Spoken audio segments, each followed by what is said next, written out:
السلام علیکم ورحمۃ اللہ وبرکاتہ۔ اس ویڈیو میں ہم نماز کی شروعات میں پڑھی جانے والی دعاؤں کو یاد کریں گے انشاءاللہ۔ نماز کا سب سے پہلا ارکان ہے نیت۔ نیت کرنا کہ ہم خالص اللہ کے واسطے اللہ کی حکم کی فرما برداری میں یہ نماز پڑھنے جا رہے ہیں۔ ہم کس وقت کی نماز پڑھ رہے ہیں، فرض یا سنت پڑھ رہے ہیں۔ اس کے بعد ہم اپنے دونوں ہاتھ اٹھا کر پڑھتے ہیں اللہ اکبر۔ کیا پڑھتے ہیں؟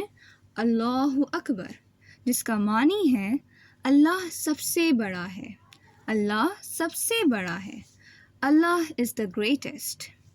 پھر ہم اپنے دونوں ہاتھ باندھ کر ثنا پڑھتے ہیں، سبحانک اللہم و بحمدک و تبارک اسمک و تعالی جدک و لا الہ غیرک، جس کا معنی ہے اے اللہ، ہم آپ کی پاکی بیان کرتے ہیں اور آپ کی تعریف کرتے ہیں، اور آپ کا نام بہت برکت والا ہے، اور آپ کی بزرگی بہت برتر ہے، اور آپ کے سوا کوئی بھی عبادت کرنے کے لائق نہیں۔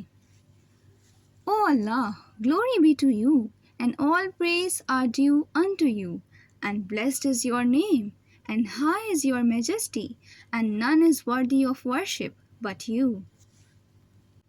ہم امید کرتے ہیں کہ آپ کو یہ دعائیں اور ان کا معنی سمجھ آیا، اور آپ انہیں بہت جلد سے جلد یاد کریے اور اپنی نماز کو بہترین سے بہترین بنانے کی کوشش کرتے رہیے۔ جزاک اللہ خیر۔